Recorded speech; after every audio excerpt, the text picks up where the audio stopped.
Assalamualaikum warahmatullahi wabarakatuh. Perkenalkan, nama saya Silawati dengan NIM akhiran 021.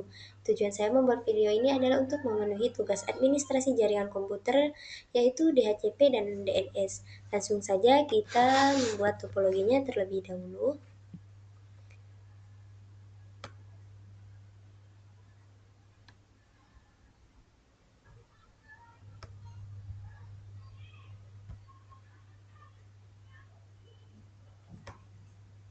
Kemudian kita pilih switch multilayer.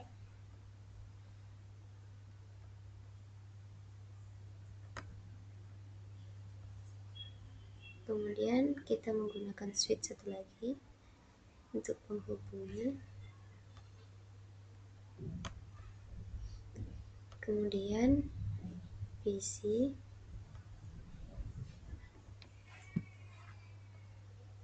dan server.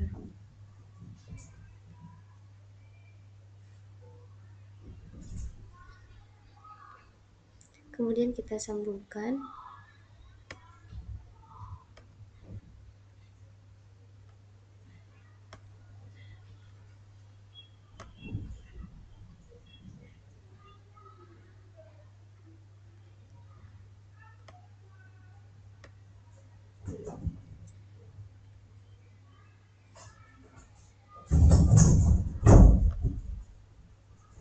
Untuk menghubungkan switch di sini saya menggunakan kabel cross dan kita sambungkan ini.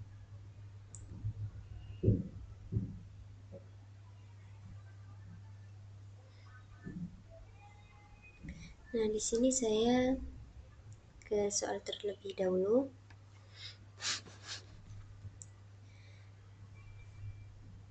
Nah, di sini sudah ada topologinya, di mana pada topologi itu terdapat router, ada switch multilayer, dan terdapat switch yang langsung menghubungkan ke setiap VLAN-nya, di mana di sini ada dua klien dan ada server yang sudah dibagi VLAN-nya, ada VLAN 10, VLAN 20, dan VLAN 30.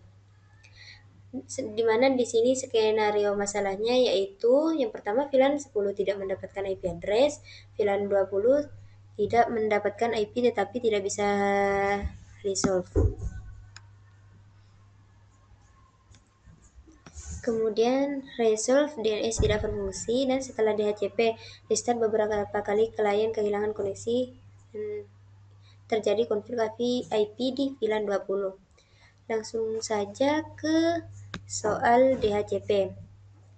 Di mana yang pertama itu jelaskan proses langkah DHCP DORA dan identifikasi di tahap mana kegagalan dapat terjadi sehingga VLAN 10 tidak mendapatkan IP. Nah, di mana itu ada 4 proses, di mana yang pertama yaitu klien mencari atau meminta IP ke server. Kemudian server itu menawarkan IP kepada klien, dan yang ketiga yaitu klien merequest atau menerima tawaran dari server, dan kemudian yang terakhir yaitu server mengkonfirmasi atau memberikan IP yang diminta oleh klien tersebut. Itu adalah proses DORA.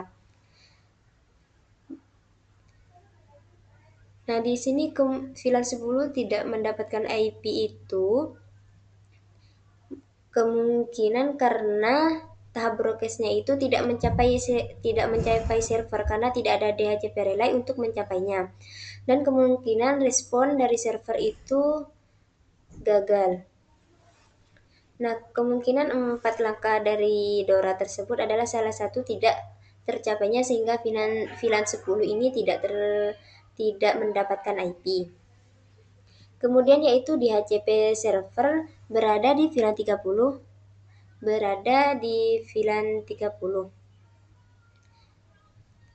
di mana IP itu bagaimana? Di sini ada DHCP relay agent atau DHCP relay agent.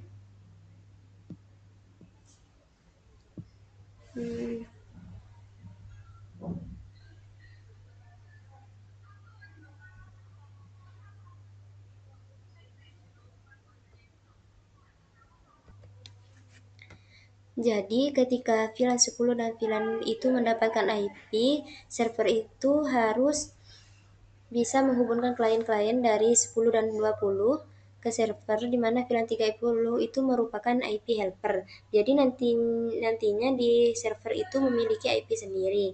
Nah, kemudian yang ketiga yaitu ditemukan log berikut. Jadi log-log ini tuh kemungkinan penyebab teknis listnya itu tidak sudah terpakai atau sudah habis subnetnya. Kemudian apa yang terdampak? Yang dampaknya itu, dampak teknisnya itu yaitu kliennya tidak dapat mendapatkan IP, dan untuk solusi jangka pendeknya itu bisa memperbesar rank poolnya jika subnetnya itu masih ada. Terus kurangi list time. Dan untuk solusi jangka panjangnya itu bisa mendesain sebuah subnet dengan ukuran yang besar. Misal VLAN 10 itu atau VLAN 20 itu menampung 200 klien. Nah, itu bisa diatur di situ. Kemudian untuk solusi jangka panjangnya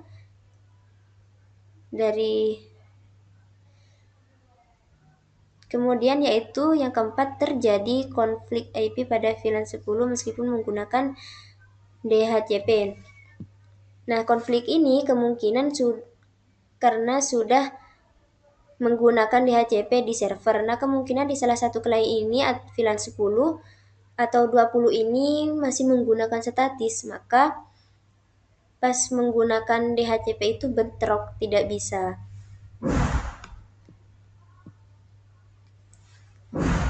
Dan kelima yaitu jika terjadi wrong DHCP server pada jaringan. Di sini ada mekanisme jaringan, kemungkinan ada konfigurasi palsu di gateway atau DNS-nya. Kemudian ada cara mendeteksi secara forensik, di mana manageable, dan yang terakhir ada konsep DHCP snooping. DHCP snooping ini memonitor semua DHCP untuk membangun tabel atau find, dan portnya itu sudah diatur. Kemudian yang keenam ada rancangan konfigurasi DHCP, di mana VLAN 10 itu sudah ditetapkan atau menampung banyak klien sekitar 200. Dan kita lanjut ke soal DNS, di mana di sini yaitu jelaskan perbedaan dari klien, kemudian mencari ke server lain untuk mendapatkan jawaban. Sedangkan autoritatif server itu menyimpan data zone tertentu. Contohnya di sini kampus data lokal itu datanya bisa disimpan. Di autoritatif tidak mencari atau tidak melakukan pencarian keluar, jadi cukup di server tersebut. Kemudian yang kedua yaitu receiver lookup, yaitu untuk IP 192.168.30.30 tidak berfungsi. Di sini mungkin masalahnya atau penyebabnya itu karena penyebab teknis atau DNS server tidak memiliki record untuk nama DNS-nya atau nama DNS sendiri seperti app kampus lokal, jadi tidak ada record untuk DNS tersebut, tidak berfungsi sebagai akomodatif atau tidak dapat berfungsi. Jadi zone-nya itu kita pastikan kampus app lokal itu ada di zona yang benar atau di tempat yang benar. Kemudian ada reserver lookup untuk 192.168.30.30 itu reserver lookup untuk 192.168.30.30 tidak berfungsi. Dimana di sini format zone-nya sudah benar, mekanisme recordnya itu untuk memetakan IP, itu akan memetakan IP ke nama-nama domain dan digunakan untuk reserver DNS. Nah, untuk reserver zone itu untuk subnet misal 192.168.30 sekian. Nah, itu zone servernya adalah 192.168.30 sekian. Nah, kemudian yang keempat yaitu beberapa klien tetap menggunakan DNS 8.8.8 dan sudah mengatur internal. Analisis penyebab teknis, cara mendeteksi dan solusi kebuakan dan teknis network events. Nah, di sini di HCP itu sudah mengatur DNS internalnya dan butuh edukasi ke user nanti gimana standar konfigurasi itu seperti apa menggunakan DHCP yang sudah diatur dan tidak menggunakan manual. Jadi 8.8.8.8 ini tidak akan menerima klien karena sudah ada DHCP atau sudah otomatis yang mengatur DNS internalnya. Kemudian yang terakhir yaitu jelaskan risiko berikut dalam DNS dan cara mitigasinya. Di mana risikonya itu ada penyerang mengirim respon palsu ke resolver sehingga ceng itu tercemar. Kemudian zone transfer tidak sah. Hacker anggapannya itu hacker di sini meminta transfer seluruh zone. Dan kemudian DNS application itu ada serangan di DOS dengan memasukkan sumber query kecil ke server yang merespon di luar. Kemudian DNS dan link itu data terkirim melalui query DNS untuk federasi atau seperti ini. Nah, selanjutnya tugas desainnya seperti ini. Nah, kita langsung saja lanjut ke konfigurasi. Di sini langsung ke suite multilayer terlebih dahulu. Kita ke CLI, kemudian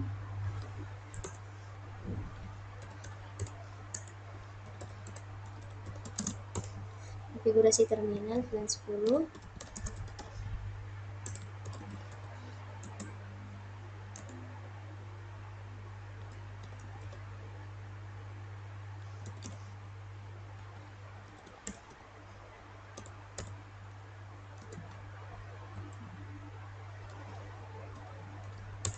Kemudian VLAN 20.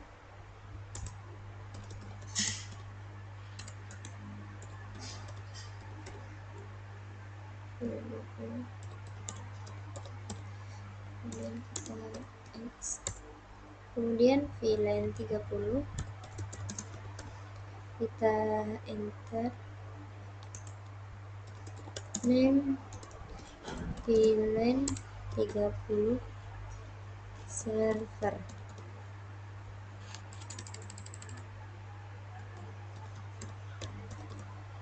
Dan kita enter, kemudian kita X, kemudian IP routing,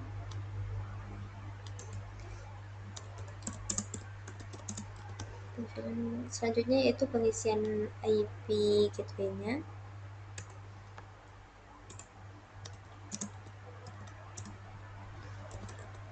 Delapan titik 10.1.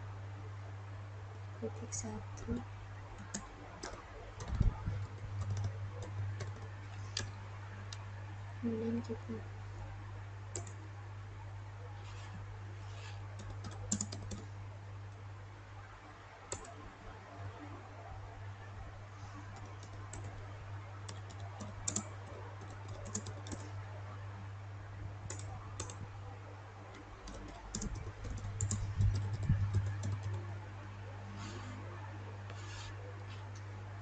dua puluh titik satu.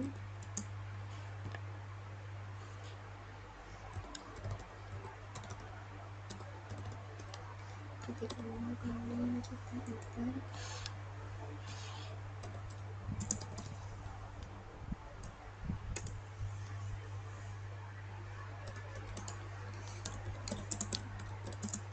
ente VLAN 30, kemudian kita isi IP addressnya 192.168.30.255.0. Kemudian kita enter no sh, kemudian exit. Kemudian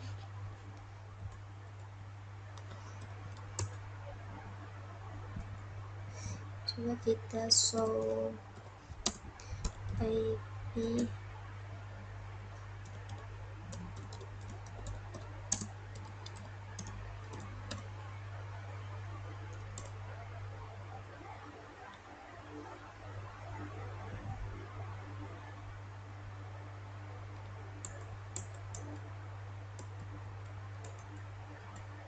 Nah, di sini untuk VLAN 10, 20, dan 30 sudah terisi semua IP-nya dan sudah ke-up.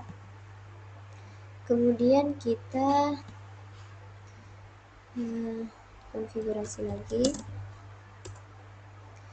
dan ente selesai itu.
Kemudian di sini X. Kemudian lanjut ke konfigurasi di switch 2 ini. Kita ke CLI, konfigurasi terminal.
VLAN 30,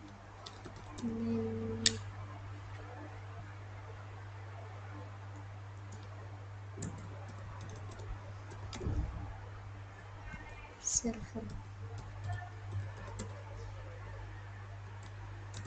kemudian kita X, kemudian INT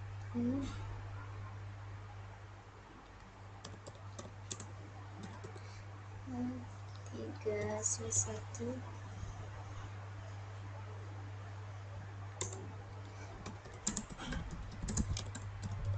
data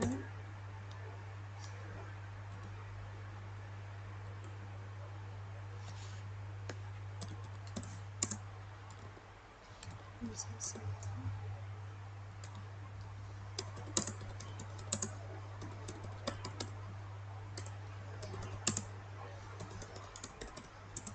akses filling 10, kemudian kita enter,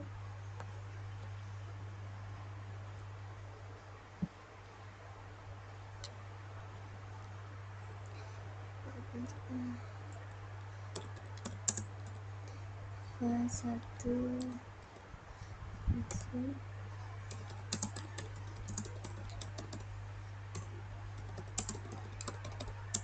akses VLAN 20 X INT 2C1 kita enter,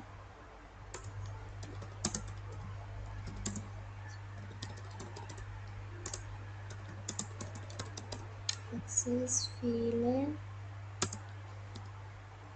30. Di sini balik lagi ke suite multilayer.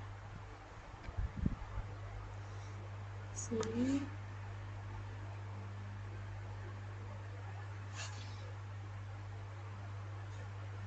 INT VLAN 10,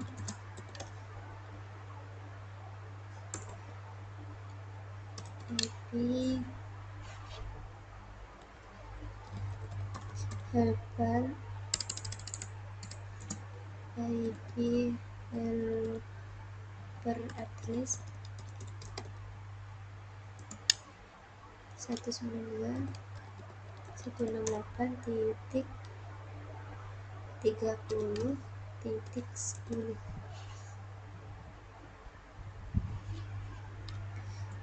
Kemudian kita X, kemudian INT VLAN 20, IP helper ada 192.168.30.10.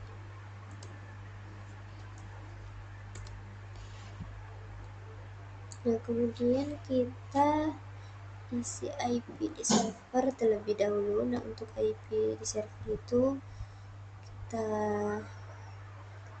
static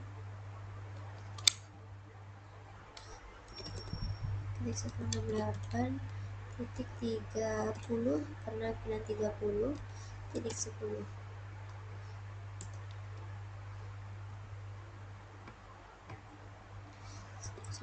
Titik 168.30.1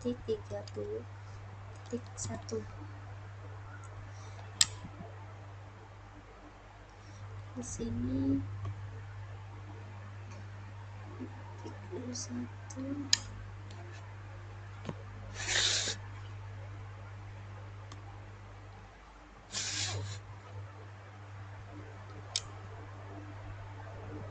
Kemudian di server kita ke config, di service DHCP kita pilih on, kita isi VLAN 10, kemudian kita ini 192.168.10.1. 128.30.20, kemudian di sini 10,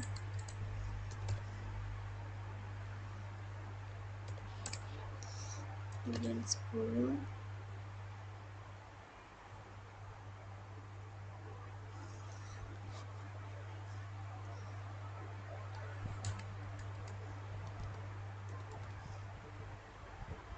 kemudian kita add. Nah, sekarang untuk VLAN 20, sini VLAN 20, di sini juga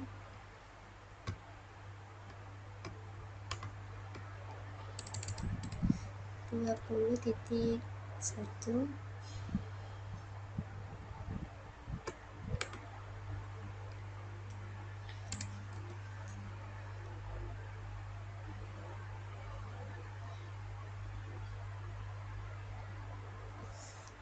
Kemudian kita add.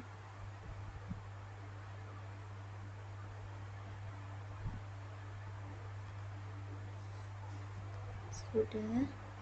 Kemudian kita ke DNS, kita on-kan, kita kasih nama pp titik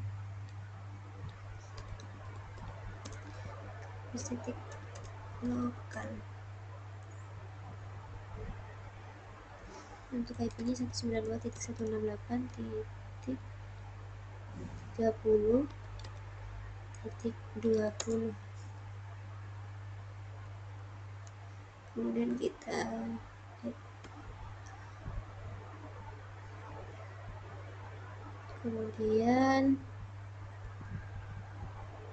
kita ke switch lagi.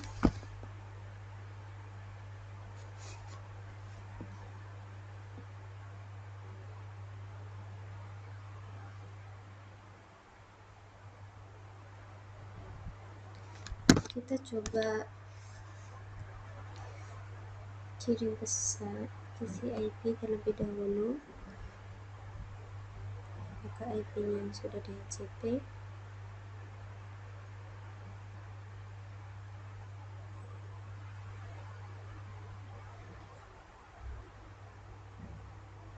Nah, di sini IP-nya sudah successful, berarti pas pengisian DHCP sudah berhasil. Kita lanjut ke PC di VLAN 10.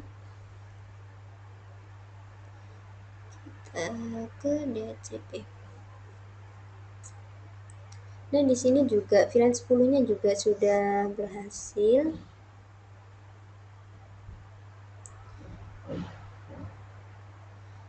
Coba kita kirim pesan.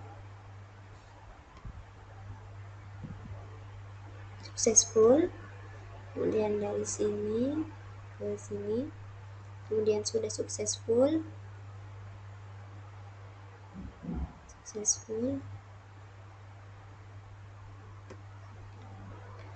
Di sini dari multilayer ke server juga sudah bisa, sudah sukses.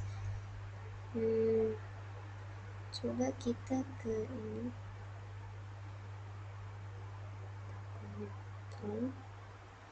Maaf. Absen.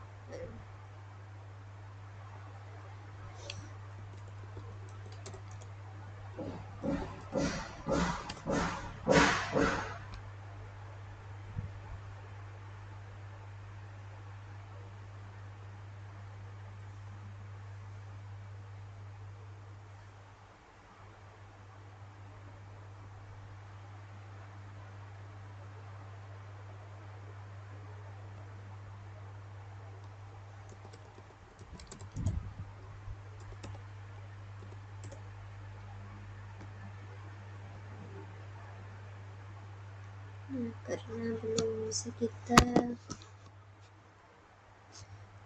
ke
Kita coba dari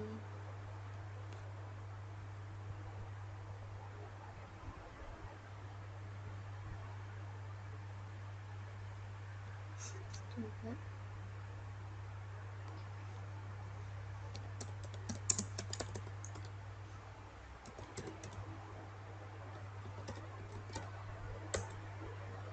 Nah, di sini sudah bisa di command prompt juga bisa. Kita ulang pengiriman pesannya. Kita coba dari successful. Kita coba dari multilayer ke VLAN 10 bisa, dari server ke VLAN 10. Nah, di sini sudah berhasil dan sukses semua. Mungkin sekian penjelasan tugas 3 DHCP dan DNS dari saya. Kurang lebihnya saya mohon maaf. Wassalamualaikum warahmatullahi wabarakatuh.